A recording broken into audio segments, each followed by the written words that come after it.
श्री स्वामी समर्थ. हनुमानजींची जन्मकथा हनुमान जयंतीपर्यंत फक्त एक वेळेस एक अंजना नावाची अप्सरा होती. ती भगवान इंद्र यांच्या दरबारात काम करायची. तिचे काम बघून भगवान इंद्र तिच्यावर खुश होते आणि तिला बोलावून हवं ते मागायला सांगतात. तेव्हा अंजना सांगते की हे देवा, तुम्ही मला भेटलेल्या श्रापापासून माझी मुक्ती करून द्या. तेव्हा ब्रह्माजीने विचारल्यावर अंजनाने सांगितले की ती एकदा पृथ्वीवर बालक रूपामध्ये खेळत असताना तिने एका वानराला तपस्या करताना बघितले. तिला ते फार मजेदार वाटले म्हणून ती त्याच्यावर काही फळं फेकत होती.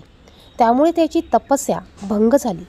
त्या ऋषींनी डोळे उघडून क्रोधाने तिच्याकडे बघितले आणि तिला श्राप दिला की ती कोणाच्या प्रेमात पडेल तर त्याच क्षणी ती वानर बनेल. तेव्हा तिने घाबरून त्या ऋषीला प्रार्थना केली की त्यांनी त्यांचा श्रापापासून मुक्ती करावी. तेव्हा ते ऋषी तिला सांगतात की मी हे श्राप मागे घेऊ शकत नाही. तू ज्याच्यावर प्रेम करशील तो वानरमुखी माणूस असेल. हे ऐकून भगवान इंद्र तिला सांगतात की हे अंजना, मी तुला या श्रापापासून मुक्त करू शकत नाही, पण तुला एक सांगतो की तू काही काळासाठी पृथ्वीवर जाऊन राहा. तेथे तुला तुझे पती भेटतील. तू लग्न झाल्यावर पुत्रप्राप्तीसाठी भगवान शिवाची उपासना कर. पुत्रजन्म झाल्यावर तुला या श्रापापासून मुक्तता मिळेल. अंजना पृथ्वीवर जाऊन राहू लागली. एके दिवशी दूर एक मनुष्य वाघासोबत युद्ध करताना दिसतो. ती त्याच्या प्रेमामध्ये पडते. त्या माणसाने तिच्याकडे पाहताच क्षणी अंजनाचे वानरमध्ये रूपांतर होते. हे बघून अंजना रडू लागते. तो मनुष्य तिच्या जवळ येतो आणि तिला विचारपूस करू लागतो. तेव्हा अंजना तिच्या श्रापाबद्दल सांगते आणि त्याच्याकडे बघते. तेव्हा तिला तो वानरमुखी मनुष्य दिसतो. तेव्हा तो मनुष्य सांगतो की तो माणूस नाही आहे, तो वानरांचा राजा केसरी आहे. त्याला भगवान शिवकडून वरदान भेटलं आहे. त्याने तिला तिच्यासोबत लग्न करायला सांगितले.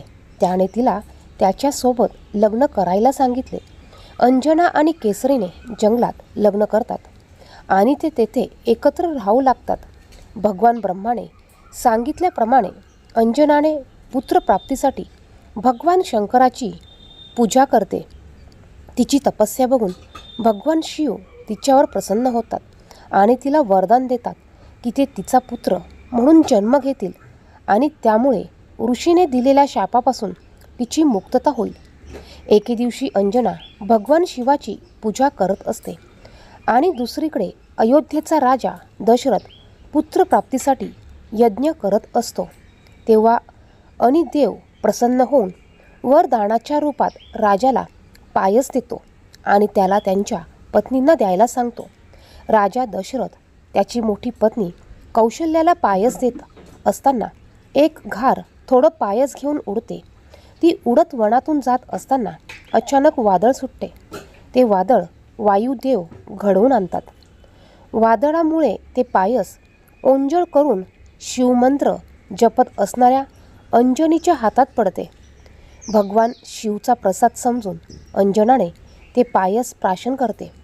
काही दिवसानंतर अंजनाने एक वानरमुखी पुत्राचा जन्म होतो. हे बघून राजा केसरी खूप आनंदित होतो.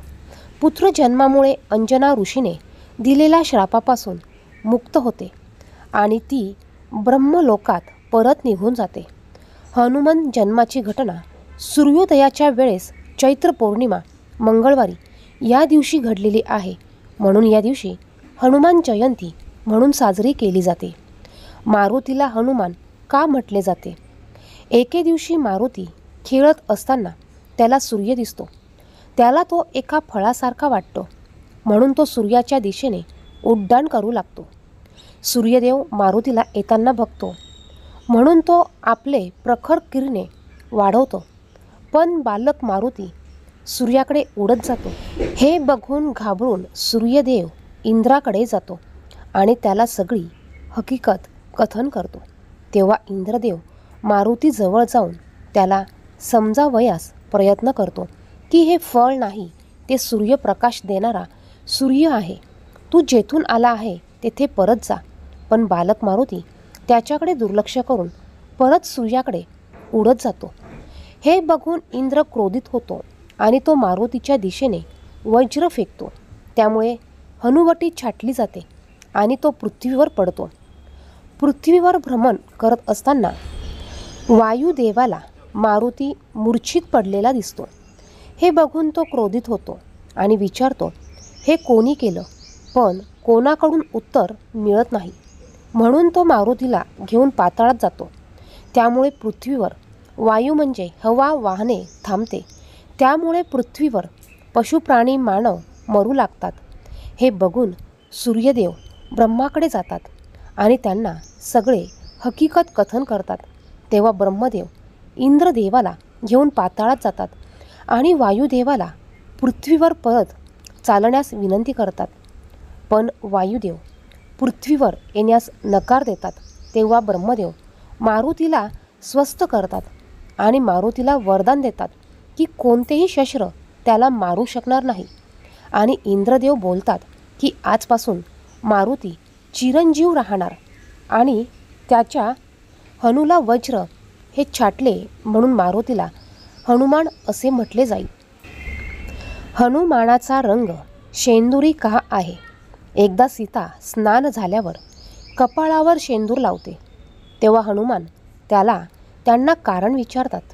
सीता सांगते की रामाचे आयुष्य वाढवण्यासाठी त्या शेंदूर लावतात. हनुमान रामाचा परमभक्त म्हणून हनुमान सर्व अंगाला शेंदूर लावतात.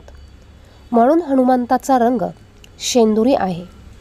हनुमंताला शेंदूर आणि तेल का अर्पण करतात? हनुमान द्रोणागिरी पर्वत घेऊन जात असताना भरत त्यांना बाण मारतो. तेव्हा त्यांच्या पायाला दुखापत होते. तेव्हा ते शेंदूर आणि तेल लावतात. त्यामुळे त्यांची दुखापत बरी होते. म्हणून हनुमानाला शेंदूर आणि तेल वाहतात.